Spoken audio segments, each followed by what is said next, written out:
Hello, and welcome back to another episode of the Chris McPherson Show, your home of the black and white on your sport. No grey opinions here. We are ready to dig into some sport, having a look around the sporting landscape and diving deep into a few of the elements. Of course, you can keep up to date with our socials throughout the week. You can find us on Instagram. You can find us on X. You can find us on TikTok and Facebook at The Chris Mac Show. As I said, plenty to get into this week. Make sure if you haven't already, subscribe on your favourite podcast platform, whether that's YouTube or Spotify. But let's get into the sport. Let's get into those black and white opinions, and we welcome in our one and only Mr. AFL, Mr. Cricket, Mr. UFCs, Mr. Everything, Brody Burrows. Jack of all trades and master of none. Great to be back, Chris, and yeah, good to see you, mate. Good to see you too, mate. You've been around the world and back again in recent times, mate, with lots of your work in the sporting world.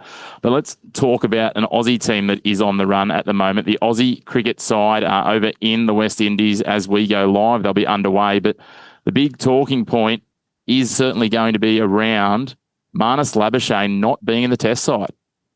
It is and it isn't. I mean, anyone who's sort of followed cricket, especially the Australian cricket side over the last 12 months, the writing's probably been on the wall for a while. And if Marnus didn't perform in that World Test Championship final, which he didn't, then he was never going to make this side. And look, I think the best thing is Sam Consis comes in against the West Indian attack, and fingers crossed he can make some runs, and Josh Inglis as well. And let's be honest, Josh Inglis has done nothing to suggest that he doesn't belong at the highest level at the same time. So unfortunately, there's no cricket for Marnus to go to right now and really make a case to get himself back into that side, but maybe some time away from cricket and coming in, making some bulk runs early in the Sheffield Shield season could be exactly what Marnus needs just to get back and find himself again. Yeah, 100%. As you say, it's obviously a bit of a refresh with Consis coming back in, Inglis settling into the team in the absence of Steve Smith, but there's lots of people that are sort of, questioning, well, not questioning, but sort of making out that this isn't that important of a series, but I think those people have got very short memories, bro. It's not that long ago we lost the test of the West Indies on home soil. Yeah, Shamar Joseph come in and taught everyone what fast bowling was about back in Australia. And look, it's one of those ones with West Indies. When you do write them off, they manage to just surprise you. And at times when you get your hopes up with this side and you think, geez, the West Indies are back, that's when they let you down, unfortunately. But look, this West Indies side, I mean, we've seen them time and time again. They just need to get their best team on the park, which is so hard. We know what their test side is like at the moment, especially with the lure of 2020 cricket around the world where so many of their stars are sort of going. But look, it really gives them a big chance against a big name coming to their neck of the woods. So hopefully it's a competitive series, and I think that's all we can ask as cricket fans. Yeah, well, that's certainly right. It's going to be interesting. They'll relish the chance to take us on without Steve Smith in the lineup. We're going to need to find some runs after that World Test Championship final, that's for sure. But while we're talking cricket and teams finding runs, the Bazball has come to the fore again, and they've managed to chase down, I think it's the 10th highest fourth innings chase or somewhere in that realm, to get a home against India in a test that after day one looked like they were absolutely out on their feet and on the ropes, the Poms. Mate, if it's not a top 3 chase, let's stop saying top 10, top 15, top 20. Let's not talk about it. But for me, I absolutely love this. There's nothing I want coming into an Ashes series than an English team absolutely flying, an Australian team flying. There is nothing better for world cricket. I mean, you don't like seeing England win, let's be honest. But if they're going to win against anyone, let them beat India. The rivalry's still there. But look, let's be honest. If they come in, they whitewash India, they come into Australia full of confidence, that just sets up an unbelievable summer of cricket. And look, full credit to England. They copped their fair share of bad press after day one. And look, it wasn't an easy final day pitch, but a lot of sides, they would have come out there, maybe tried to go for it. A few wickets would have failed and they would have played out the day. But credit where credit is due. It's sour in my mouth saying it, but look, it was a great win by the English cricket team. I actually really like it like you do when the Poms are high flying coming to the Ashes, because it means they're ready for a fall. Yeah, and start whinging. I just can't wait to see Piers Morgan bring up something that Australia does in about 6 months' time. Yeah, to be fair, I don't have a lot of sympathy for the England team a lot of the time, but their press over there is something different, right? As soon as there's a chance to lay the boot into their own team, they do it. I thought our press were bad, but you know where the Aussie press learned it from. Yeah, exactly right. Nothing's changed, but at the same time, it was a great innings. I mean, that 149 not out. It's hard not to talk about that. Little bits around him, but look, well done to England as well. Would have loved to see a few more overs from Bumrah from the Indian side as well. I think he only bowled about 19 and about if anyone's going to break through, and if Jasper Boomer can't do it for you, then good luck or anyone else trying to break through that side. Yeah, look, I enjoyed the bits of this test I got to watch. Richard Pant putting on a bit of a show as well is always exciting. He's a bit of a character, and we like it. Person show, don't we, Broads? Yeah, absolutely. I reckon I've seen you pull out that front flip back in your rugby days, mate. I wouldn't have thought so. I can't even touch my toes these days. But anyway, what do they say? Those who can't do podcasts. I think that's the new line. Speaking of people that can do, Oklahoma City got it done. OKC, Game 7. The Indiana team were dropping like flies in that last game, unfortunately, but the class of the Thunder shone through, and surprise, surprise, SGA MVP of the finals, just to add to, a trophy cabinet that's absolutely busting at the seams for the big fella. Yeah, it is. And I think full credit has to go to the Pacers in this one. Look, it was such a sad scene for any basketball fan, whether or not you're a fan of Halliburton or not, when you could actually watch his Achilles go when they did it in slow motion and it was stretching, and then you just saw it pop and you knew he's done. But at the same time, Pacers come on. TJ McConnell once again just turned beast mode for about 20 minutes as he's done, but he hasn't had that. He hasn't been the number one man to rely on, and he's come on in bursts and just couldn't do it for a full game. But OKC, their be where your feet are, their mantra all season is be as a team, be humble, and just embrace the moment. Every game, you're back to 0-0. And I love the way that they've built this team, this community. Everything about OKC just sets them up for long-term success now. You don't see them being a flash in the pan and being, 2 years down the track, not making at least a conference final. Their team, it's just a great all-around team. Yes, there's SGA, but go through the bench. That's why they've been so successful all year. Their benches be able to come on and just turn games. And look, well done, well deserved, the best team all year. And SGA, the youngest double that we've seen in a very, very long time. Yeah, I did love that. Something else I loved, I don't know if you saw on social media, the Scottie Pippen thing talking about, teams winning in Game 7. And he's like, that's cute. They went to Game 7. Well done on doing that. I didn't need to. Sort of, that was a bit of a drive-by, and he's got his 6 rings on in the photo too. So the great man, doing that. So, but again, an enthralling series. I don't think a lot of people thought it was going to 7. The fact it did was huge from the Pacers, especially with that injury that got carried through with the calf, which became the Achilles for Halliburton. So, it was a fitting finale to what's been a pretty full-on NBA season. Yeah, and the trades have already started, Chris. We see that all the time. Look, the finals finished the next day. There's usually a big name getting shopped around, and we've seen that already happen in the trade period. But yeah, full credit to OKC, and I've seen a few little social clips from the celebrations, and it looks like they're having one hell of a time. They certainly are. The draft happening as well as we go to air. It's on Thursday, Friday, so we'll be unpacking that once it's all wrapped up as well. But well done again to OKC taking out the trophy, and it's a well-deserved win. As you said, they've been the best team all season. A team that probably are celebrating just as hard as OKC over in the US at the moment, but for very different reasons. The ragtag bunch of lovable larrikins at the Auckland City FC Football Club. We talked about them last week, and they got that 10-0 drubbing from Bayern Munich. They're in the pool of death pretty much all the pools are pools of death if you're a bunch of semi-professional / amateurs. But they somehow, against Argentine giants Boca, have got a 1-1 draw to finish their campaign. They'll be celebrating that like the European teams do when they win the Champions League, Broads.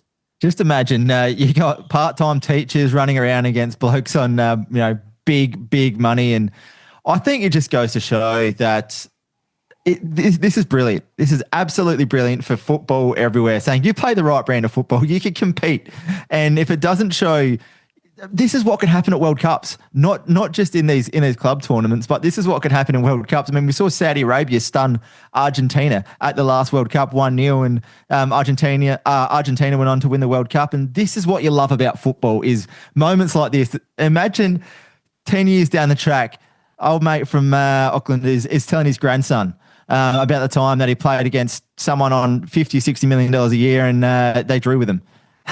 This is why we love sport. Anything can truly happen. I just can't wait for the stories, because I think he's a PE teacher, the bloke that scored the goal. So I just can't wait for the stories. Yeah. Some kid trying to go, oh, mate, I can't do that. And he's like, mate, can't do something. I scored against Boca Juniors. You can do whatever you want. Put your mind to it.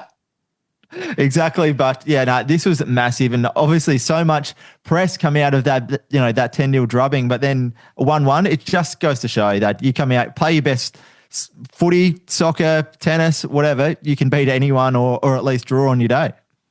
You certainly can.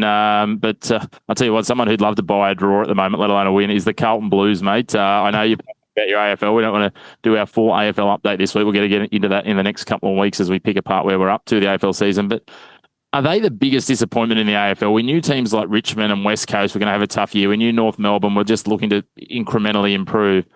Carlton, though, realistically, with what they've built and what they've had, like I know they've consistently been a team that underperforms. It's kind of the running joke in the AFL, right? But surely, that what game on the weekend and everything else that's come, like, where is the pressure on Coach Voss at the moment? It must be absolutely off the charts.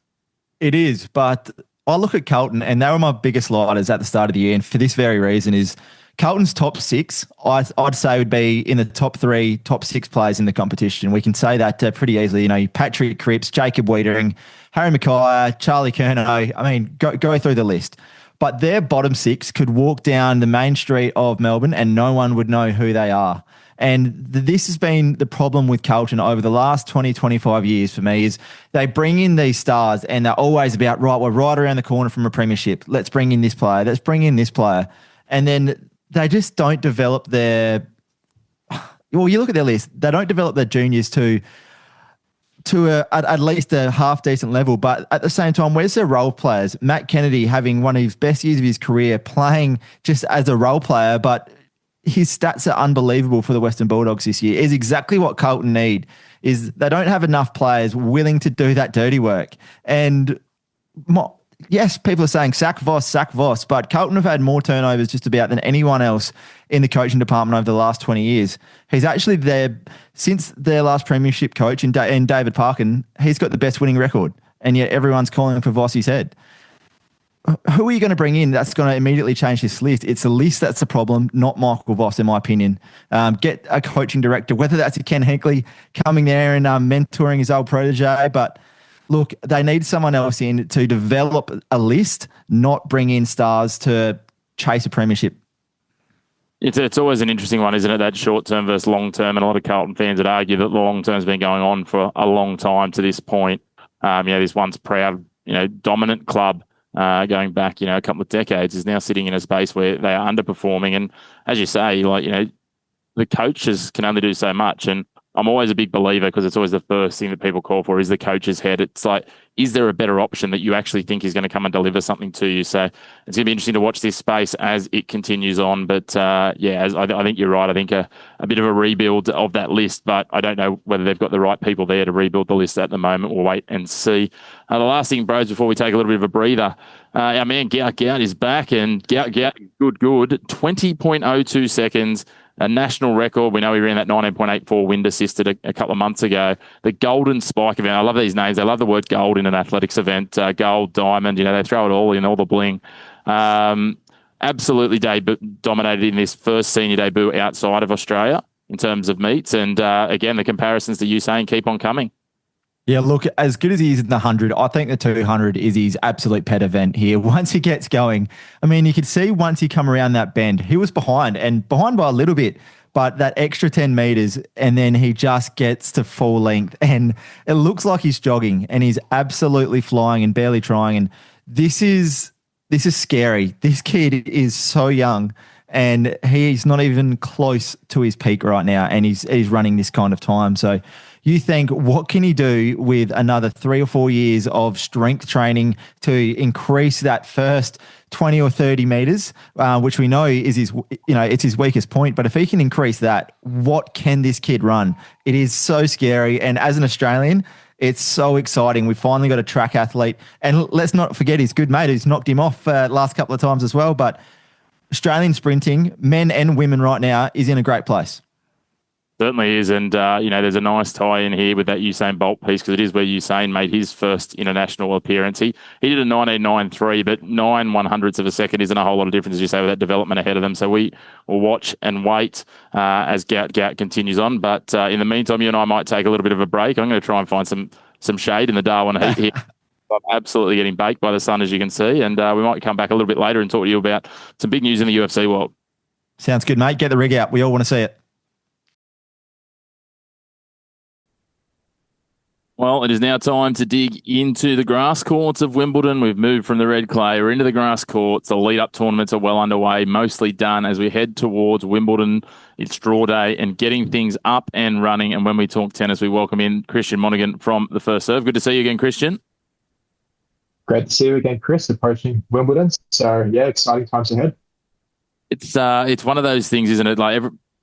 I feel like everyone that's around tennis has like a favourite. And for me, Wimbledon is just like the traditional hardcore of tennis. It's the red clay's fun and it's got its own personality, but the grass and the pomp and pageantry that go with Wimbledon and everything that the grass court season and the lawn tennis does it's just a different level.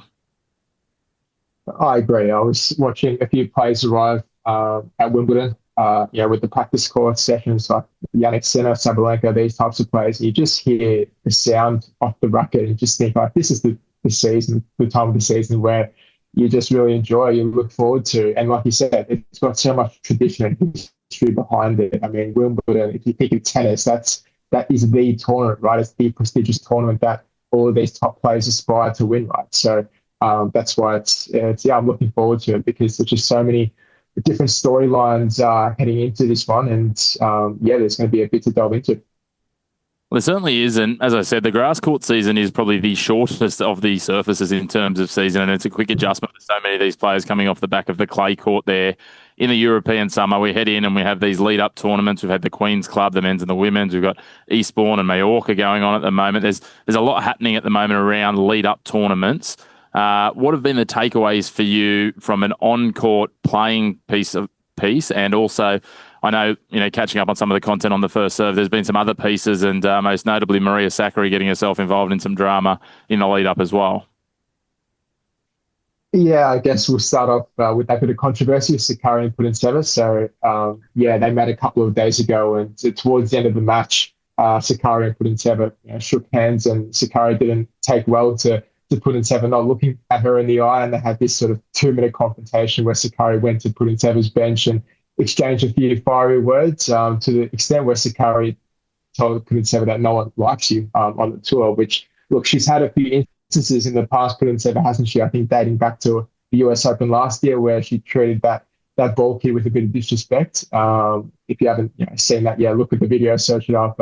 It's gone pretty viral. So, she's been caught in hot water quite a couple of times. And I think a lot of the comments on social media saying, good on Sakkari for taking it to her. I think that's the opinion of a lot of the tennis world. So that was one bit of controversy there. But in terms of the actual play on court, I think, look, in terms of, we look ahead to the favourites, who's going to win Wimbledon, and you look at Carlos Alcaraz won Queens yet again. He won it back in 2023, won it again a few days ago to Hiri Leheshka in the final.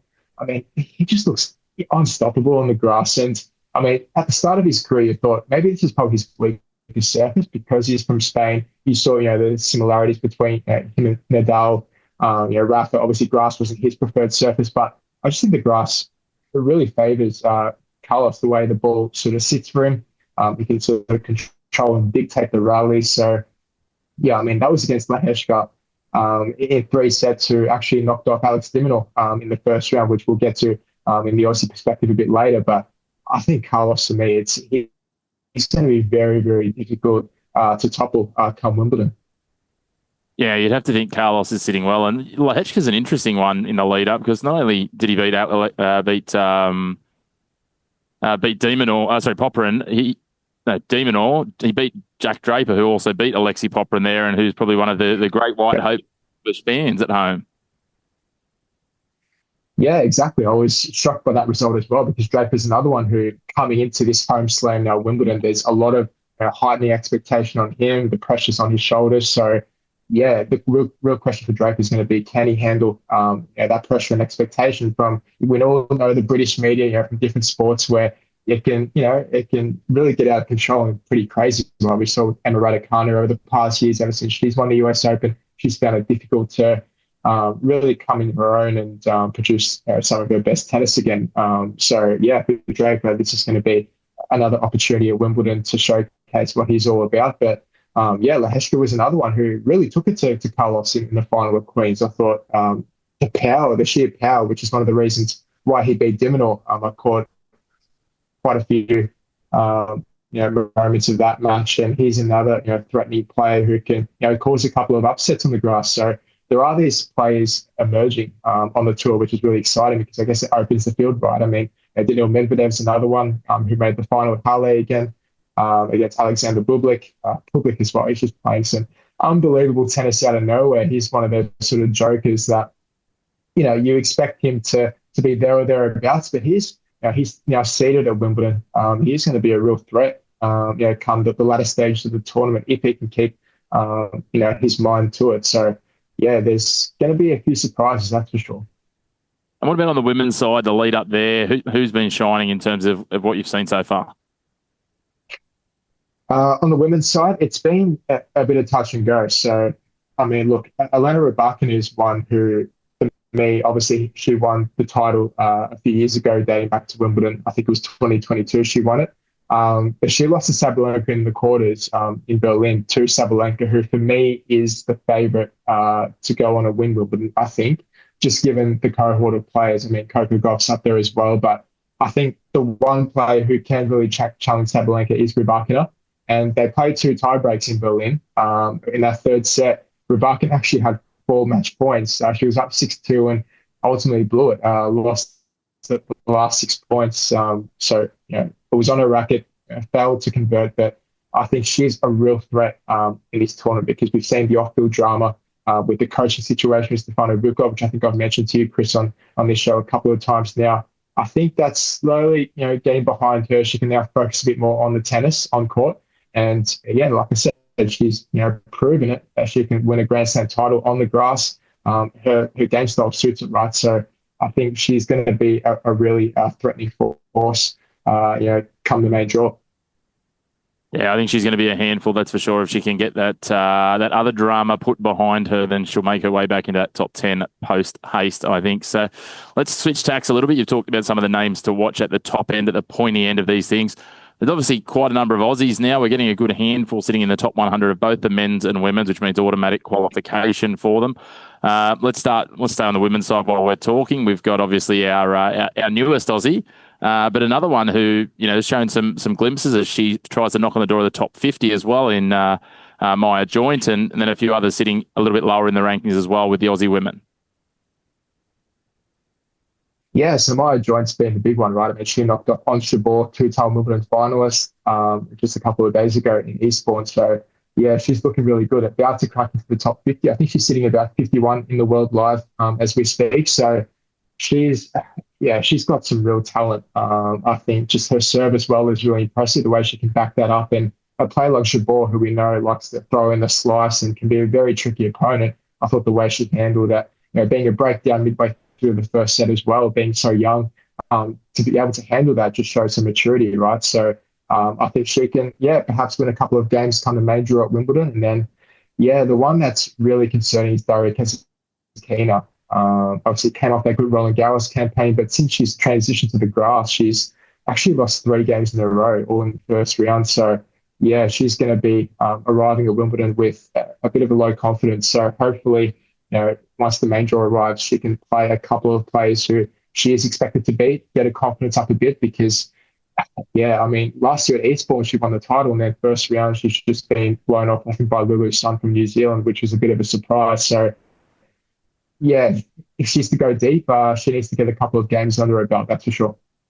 Yeah, it certainly does. Speaking of Eastbourne, Kim Birrell won the qualifiers there and is having a bit of a crack as well, which, I don't know how much we can take from it, but maybe that bodes into obviously a bit of tennis and maybe potentially, getting a couple of rounds into this, into the main draw, hopefully at Wimbledon.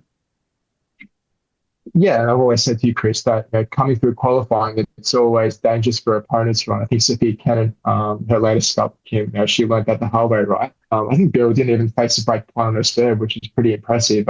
We know Cannon's quality, won the Australian Open previously. So, I think grass suits a lot of the Aussie players. But over the past couple of weeks, like I've mentioned with the results of like Kasatkina and Alex Diminor on the men's side, it has been a bit worrying to see that trend sort of go in the other direction. But, to see these results like Kim surface now, she's obviously into the round of 16 where she'll play, another experienced head in Anastasia Pavlyuchenkova, which will be an interesting matchup. But Yeah, when we always come into the time of Wimbledon, we know the Aussies love this type of slam besides their home soil of the Australian Open. So let's hope a few Aussies prevail.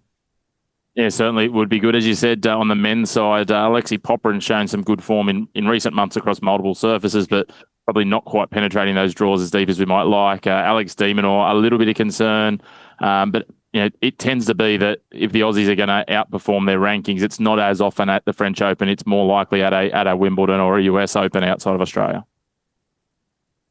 It is 100%. And I think, yeah, for me, that loss against Lehecka for de Minaur was a real shock. Those are the types of players. Lehecka is a great player, right? He's a very solid player, but those are the types of players who de Minaur beats, right? To lose that in straight sets, very convincingly, mind you. I thought Lehecka really took the racket out of de Minaur's hands, really struggled for answers. Too many unforced errors. I forgot the exact number off the top of my head, but I think it was around the 40 to 50 mark. And you just can't be doing that on the grass or at any level, let alone a player of Lehecka's quality. So, yeah, I mean, post Roland Garros after that loss to Bublik, he admitted that he's basically burnt out. He needs a bit of a rest, and he took that couple of weeks off to rejuvenate and get his energy back. But it just seems that he's just really struggling to find his mojo at the moment. I don't know, potentially once he steps up onto the grass at Wimbledon, that might change that mentality, just that winning feeling. We know he made the quarterfinals last year, his best result at that particular slam. And in terms of Popperin, I mean, we know Draper's quality, we mentioned it before, he lost to him in 3 sets. Actually quite encouraging that he won the opening set, Popperin. So perhaps a bit of confidence there leading into the slam. But yeah, I mean, Jordan Thompson, another one who's been battling a couple of injuries. We haven't seen too much of him. He's our 3rd best ranked male Aussie at the moment. So yeah, I think for Aussie tennis at the moment, it's more of a case of quantity rather than quality, right? I mean, these players are going to be there in the main draw, fighting it out the first couple of rounds. But when it gets serious and it gets to the latter stages, I mean, who's really going to be there to contend, right? I mean, you can only see realistically Popperin and de Minaur at their best be there at the 4th round, the quarterfinals. Other than that, who are you really banking on? Yeah, it's a tough one, isn't it? You wouldn't think too many, but I know it's not necessarily a Wimbledon storyline, but there's one that we probably can't let go while we're talking about Aussies, and that's Aussie Bernard Tomic is back in the headlines for tennis.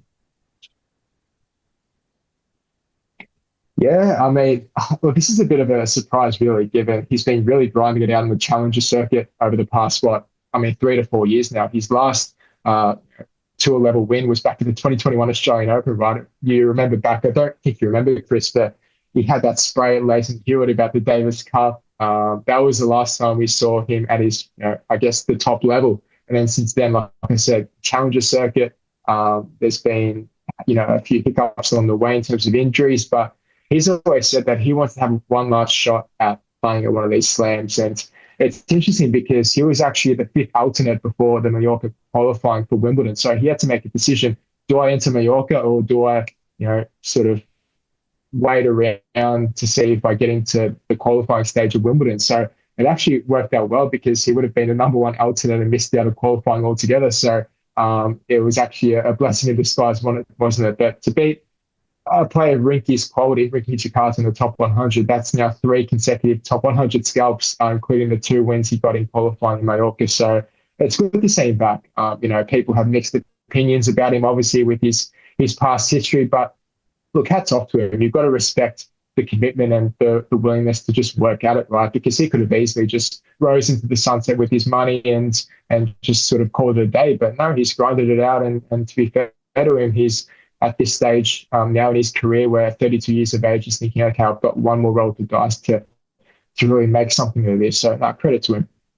Yeah, 100%. We're happy to deride the man when he does things wrong, but I think we need to give him a bit of an ups here, and hopefully he can continue on. And I think another win would see him back inside the top 200 and, well back onto his way to start, I guess being of some relevance and significance as the more than a flash in the pan. So we'll wait and see. But right now we're going to get to getting a little bit closer to where putting our money where our mouth is. The dark horses for Wimbledon, Christian. Who are some names here? We always like to pick one out. Maybe some juicy double digit odds to win Wimbledon. Someone who you just think necessarily win it, but they're going to probably well and truly outdo their current ranking and make a bit of a run here. I mean, there's some names there. We obviously talked about Alexander Bublik before in the men's. There's some of these ones, but I'm going to throw one out, and I'm going to go again for no more than a gut feel. I'm going to go Jakob Mensik. Jakob Mensik. Any particular reason? I don't know. There's just something that says to me that, like we've seen him start to get used to playing at these Grand Slams now. He's starting to build into, being on the big stage a bit more. I think he's got the right composure, the right game that can set up well here. If the draw sits the right way for him, I'm not talking that he's going to win it, but maybe a quarterfinal sort of run, could be within the asking if he falls in the right spot. I mean, now that I've said that, he'll probably, draw a fourth round matchup with Carlos Alcaraz. But anyway. Yeah. I don't mind that at all. The Czechs do perform pretty well Wimbledon, don't they? Both the men's and the women's. To me, think back to Kvitova, for example. Vondrousova as well, who I'm going to tip Vondrousova to be my dark horse on the women's side. If you're going to talk about double-digit odds, I think she's probably up there, right? She won it a couple of years ago. But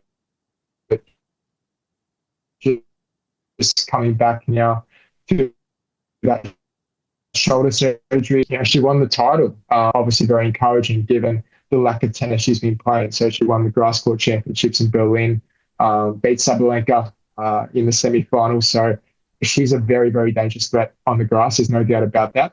So that's my tip for dark horse on the women's side. For the men's, I'm going to go with Medvedev. No one's talking about him again, and for good reason, right? I know he made the final at Halle, lost that against Bublik, but this is a player who can still, for me, cause a lot of trouble in this draw. He's going to be seated just outside at 9, so potentially could be playing one of those top 8 seeds before the quarterfinal stage. So that's a scary, scary proposition. He knocked off Yannick Sinner last year, I believe, in the quarterfinals. So he's no pushover still. I know he's had his inconsistencies and dips in form, but you can't look past Medvedev to go for a deep run. I'm not saying, again, he's going to win it, but in terms of going for a deep run, that's a player who, for me, has to be talked about a bit more. Yeah, no, I can certainly see that he's got to be in those conversations. In terms of the women's side, for me, I'm going to lean away from the Czechs. I was looking a little bit there, but probably not the best. She exited in straight sets in Berlin, but I think Amanda Anisimova.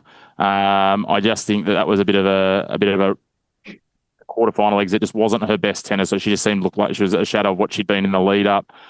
We know that she's got the pace on that she can utilise. She got to the final of the Queen's tournament where she lost to Tatiana Maria.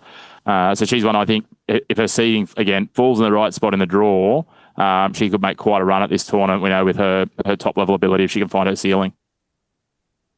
Yeah, and I guess as well, it all depends on the draw, right? How that opens up, with her seeding as well. It's not going to help, right? If she runs into one of these big names, whether it be third or fourth round, it's going to be obviously a different scenario altogether, a different equation. So, look, no doubt she's got the quality. I mean, we've seen a couple of deep runs before at majors from her. It's just about, being able to build that consistency, which I think she hasn't quite yet done.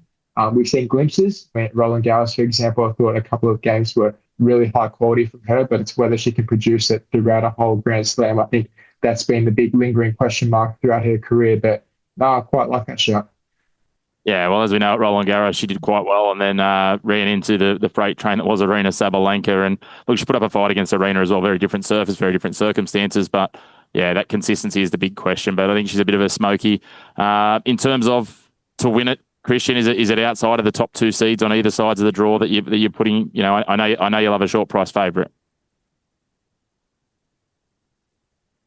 Yeah, I mean, I tried desperately to find someone outside of the top 2 I think is legitimately going to win it. I mean, I said a couple of weeks ago on your show that I think Novak Djokovic is a real shout to win this Wimbledon title. I've just got this sneaky suspicion that just out of nowhere, when you least expect it, he's going to pop up and win his 25th slam. I'm just going to lean towards Djokovic just for something different. But, I don't know. My head's saying it's going to be Sarah Alcaraz again. I know that's sort of the highly anticipated final that everyone wants to see, that rematch again of Roland Garros, that 5-hour and 29-minute epic. But don't be surprised at all if Djokovic somehow manages to get to the final. We know his physical issues as well hasn't been the best this season. Changed coach as well, which hasn't helped. But I'm going to stick with Djokovic on the men's. Yeah. I'm a bit like you when it comes to picking and sticking, but I can't go past Alcaraz on the men's side. And when we go to the women's side, for absolutely that I did tip her the other day, I'm still sticking with Mira Andreeva. There's something, despite the fact that she absolutely faded in that first clash against Magdalena Freck in Berlin. Hopefully we see something a little bit better in the build-up at Bad Homburg. But, I'm on a hope and a prayer here, Christian. With Andreeva, if you remember right, she hit a ball out of the stands when she lost a few days ago. So I think in terms of her mindset, probably isn't in it at the moment. But to be at such a young age and still to be in these types of conversations just speaks to her quality and the talent, right? It's pretty scary to think how much room for growth she does have. But I'm going to go for Sabalenka for my women's winner. I just think this is her time at Wimbledon. She hasn't won it before, that particular slam. 2 finals defeats at slams this year already at the AO and the French. It's got to be hurting, right? She's got to be using that energy to really fuel her on and inspire her to finally get over that hurdle, because I think once she loses so many consecutive finals, it's going to really get to her head, right? To the point where she's going to struggle in those bigger moments. And we thought at one stage she got over that, but at the Roland Garros final, those sort of old demons, that they got over. So, yeah, I think I've got this gut feeling that this is Sabalenka's moment to really capitalise and take advantage, albeit Rybakina is going to be a close challenger, that's for sure. Yeah, I think Rybakina and Goff are going to be there as well. I think there's going to be a lot of the top seeds coming through to the pointy end of the women's, again, like we saw at the French. But as always, Christian, we love your insight. And if people want to get more in-depth coverage of tennis across the globe, not just the Grand Slams, they can, of course, check out the First Serve, all their social media, the website, and, of course, the radio show. Mate, great to have you on as always. We move from the grass courts and the good manners of Wimbledon and over to the Octagon, and we welcome back Brody Burrows from the Third Man Up podcast. He is our fight man. He is our guru in our corner. He might even be our cup man, Brody. Not that anyone in this room is ever going to get into a real blue outside of a footy field. Yeah, absolutely. But look, it's been a huge week in the UFC, and probably not for all the reasons we were expecting. No, certainly not. We were talking about it off air a little bit earlier. One of the more unusual, unexpected, and under the radar retirement announcements in the middle of a Dana White speech, just chipping along as he was. And then he's like, oh, yeah, by the way, Jon Jones let me know earlier that he's not going to fight anymore. Yeah, 10 minutes into a random online press conference while he's sitting in Azerbaijan, of all places. And it was just, it's a huge call just to come out of the blue. Like, surely if you're going to do this, you say, right, let's keep this quiet and do a package at UFC 317. Like, let's just do something and officially announce it.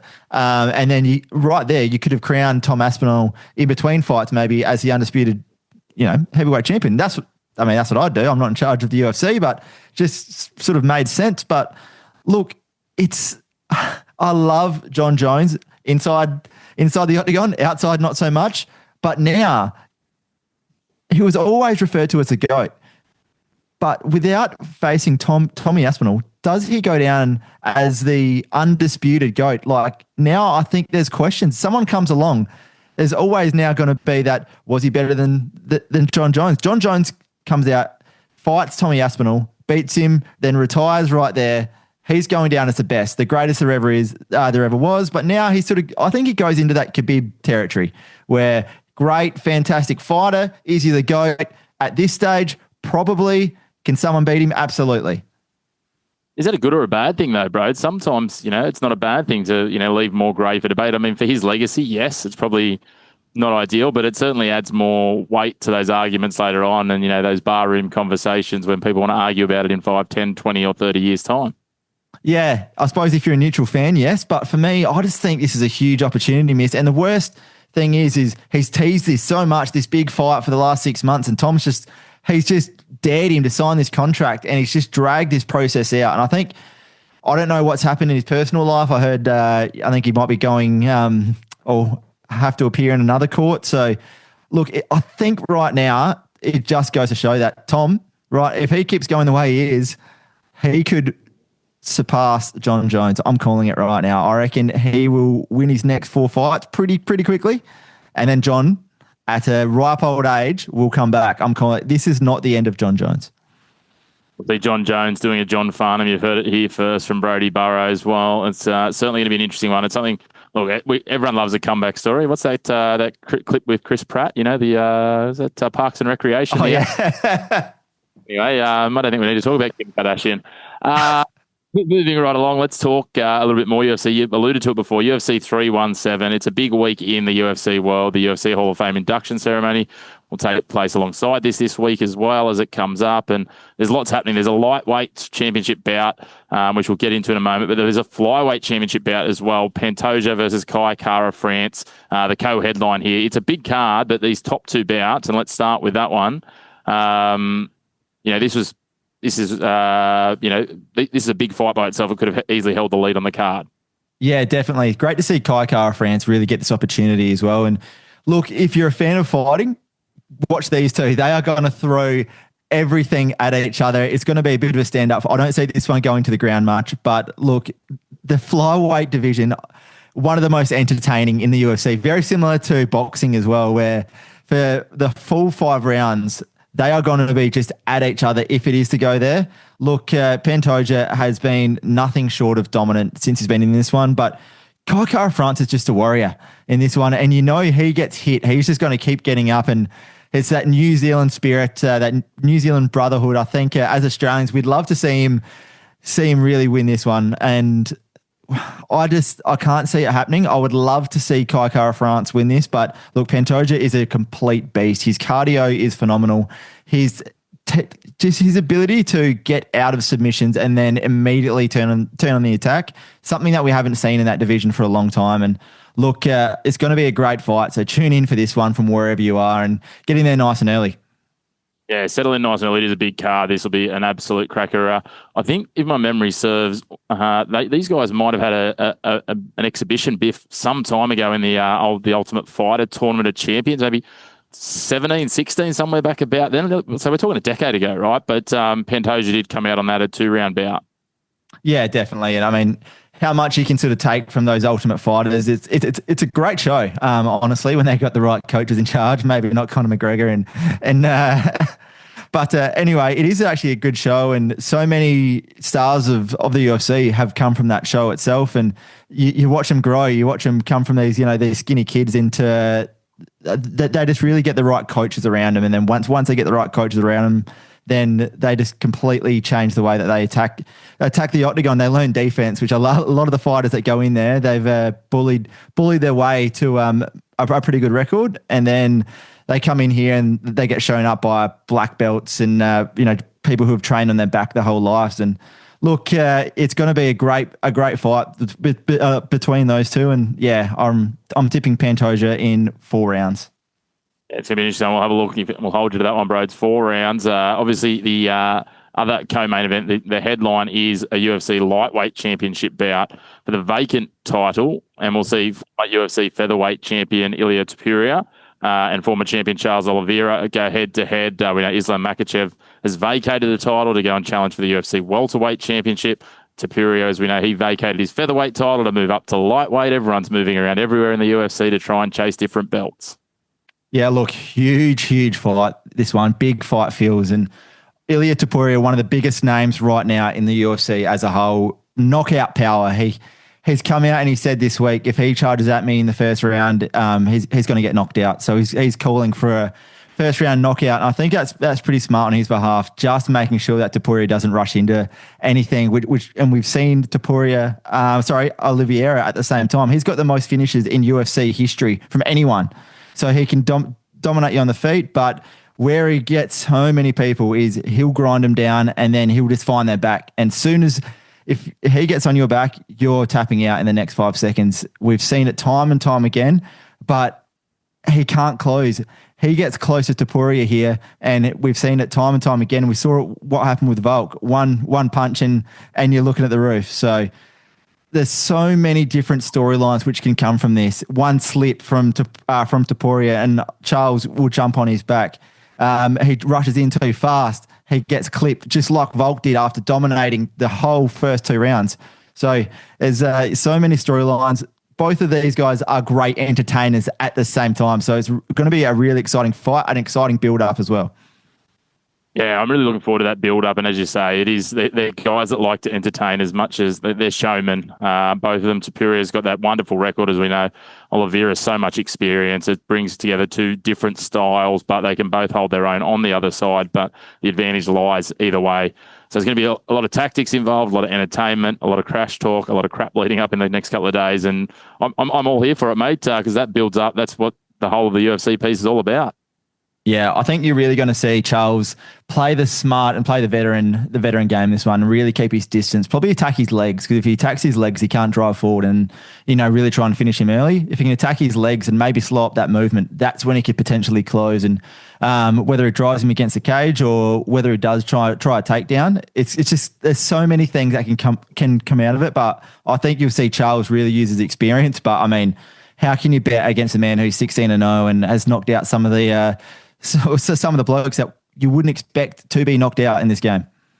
Yeah, that was going to be my $1 million question for you, Broads. Is do you find a path here where you can put your proverbials on the line and tip against Superior? Can you say he's guaranteed to win it? No, but geez, everything in my heart and head tells me that he should make this 17-0, and it'd be a real upset for the experience of Oliveira to get it home. Yeah, look, if I think the better the night for this one, you'd either go Ilya first 2 rounds or Charles maybe either round 5 submission or by decision. That'd be the markets that I'd be looking at. Is the longer the fight goes, we know probably the more that's going to favour Charles. But look, good luck trying to get Ilya to the 5th round. I mean, he's so powerful, and I mean, this game, you've got to get close to actually score points and win a round, and it's dangerous anytime you get close to that man. Yes, he's a dangerous man to get within his range, but just as dangerous it is to try and tip against you, Broads, mate. So you know your stuff here, and we love having you on. And, of course, if we want to catch more of your dulcet tones, more so in the Aussie rules realm, but they can catch you on the Third Man Up podcast alongside the Great Spider. Yep, that's it. Everywhere you can get your podcast and subscribe, download. But, it's been good talking to you, Chris. Look forward to talking this time next week.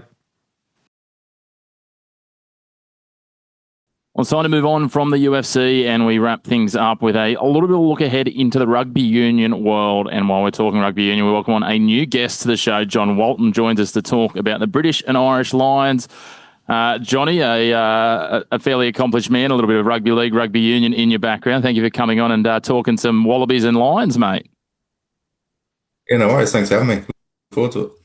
It's obviously it's a momentous occasion. It only happens every 12 years, this tour. The British and Irish Lions are coming down under for a big tour. They're going to go around and play against the state sides. They're going to play against a Australia-New Zealand combined side. But, of course, the pinnacle of this tour is going to be the 3 tests at the back end of it where they come up against the Wallabies for the first time in over a decade again.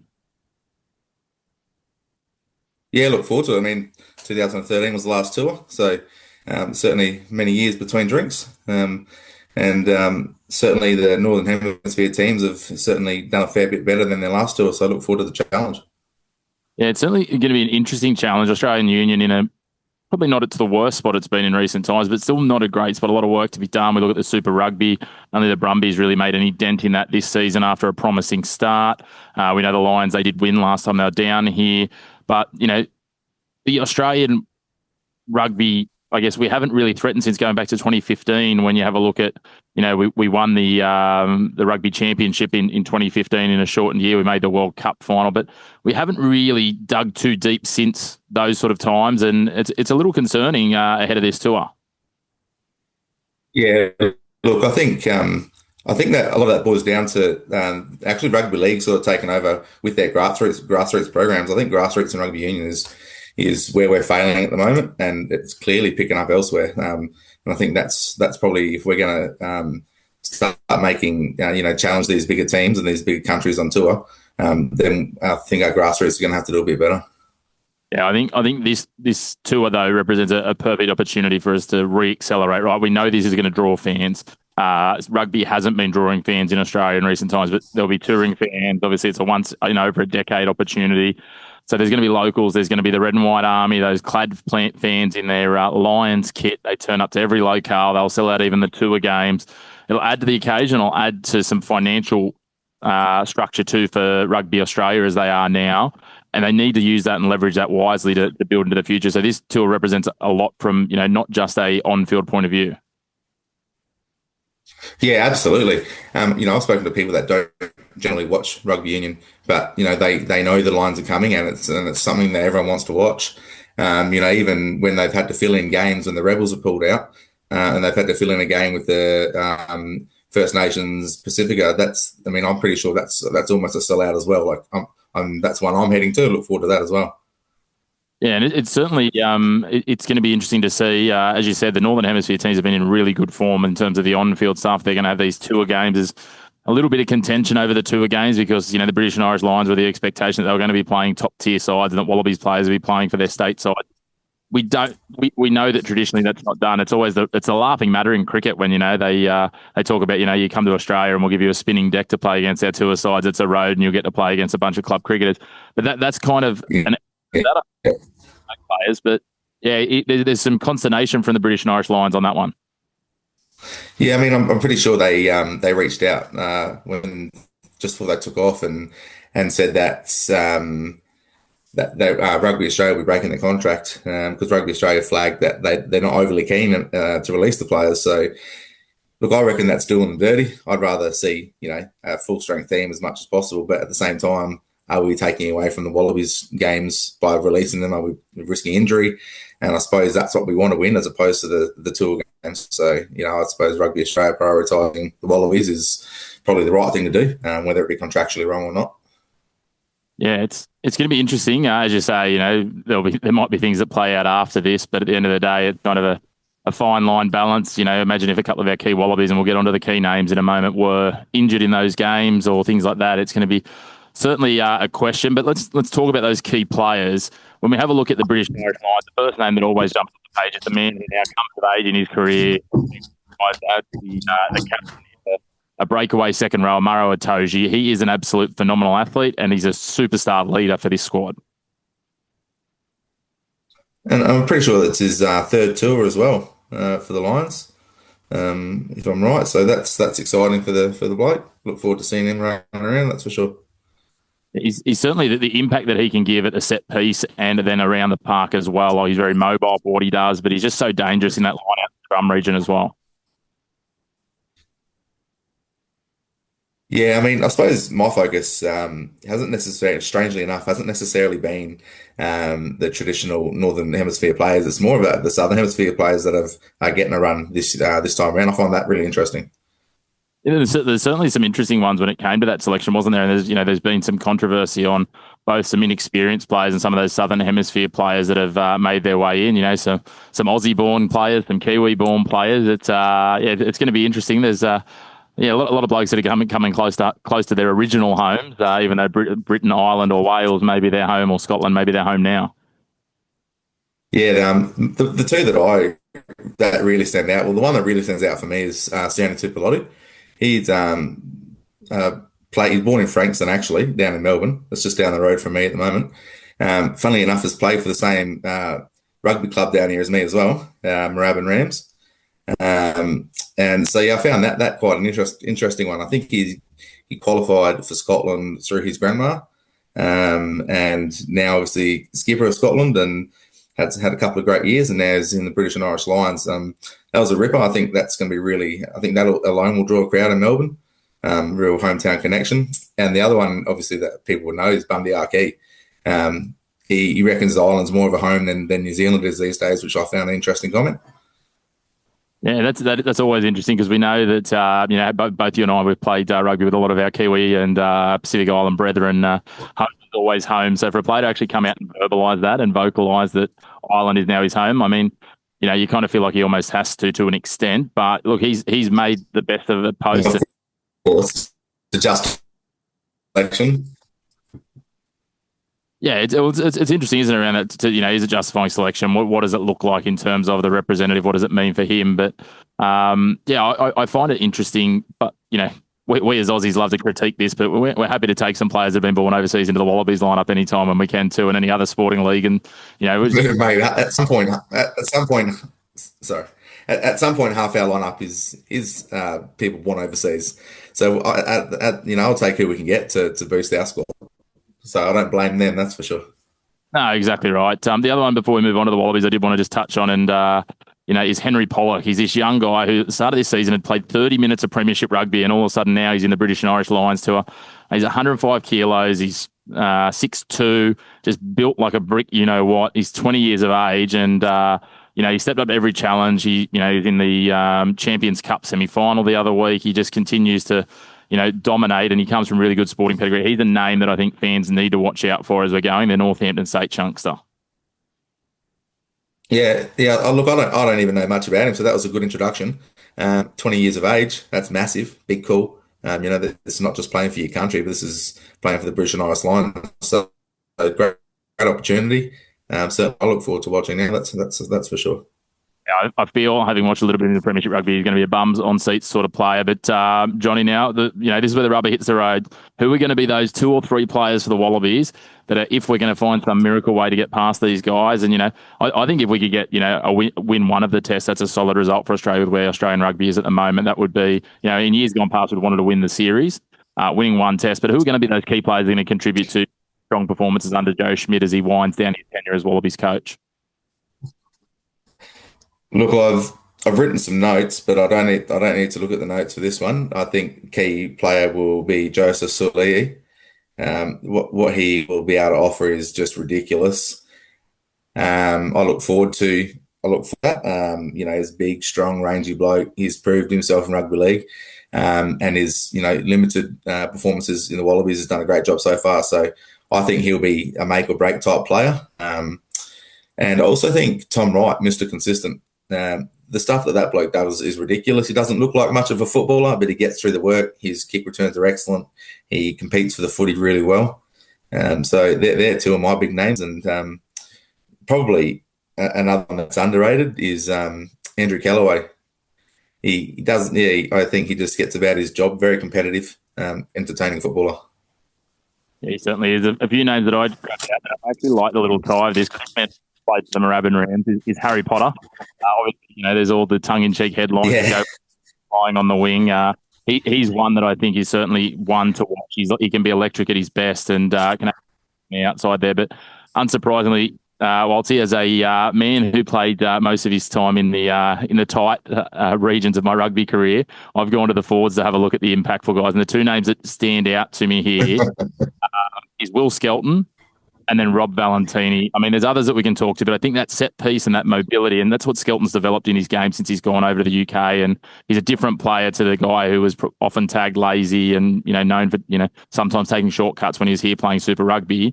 He's grown into his own over there. And I think for that reason, he's going to be huge. And the impact that Valentini can have. I mean, there's other names there when you talk, your Tupos, your Harry Wilsons, but those 2 stand out for me.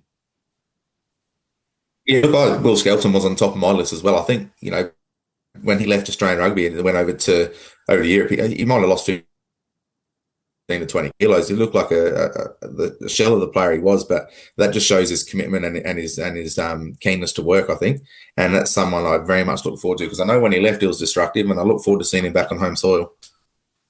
I'm certainly looking forward to it as well. And, I love seeing some of these names in there as well, these country rugby players. You and I both know that, obviously there's a lot of money and things pumped into the city rugby, but some of these guys that have come from, the likes of, I talked about Harry Wilson before, from the northern New South Wales town or northwestern New South Wales town of Gunnedah. You got Tom Robertson, the hard-working bloke from Dubbo, these sorts of ones. These are the stories that tie everyone back into the Wallabies, and it's why we want to see the Wallabies being strong again. Yeah, absolutely. I suppose it brings everyone together. He brings the country folk back into it. And, like you said, city versus country is often a contentious point, where the money is, where the development is. So it's good to see the country lads getting the run.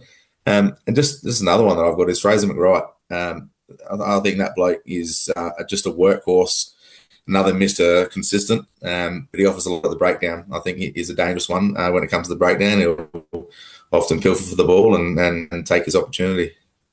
Yeah, certainly. I think so too. I think there's going to be some good experience too for a few of the players that have been added to the training squad as well. Tane Edmed's one that I think is a future Wallaby in waiting. We saw what he could do at 10 for the Waratahs this year, and I think comes from really good stock. His old man was a professional athlete as well. So we'll watch and wait. Jono, this is where the money hits the road, though, finally, and that is our predictions for the 3-match Wallabies versus British Lions series.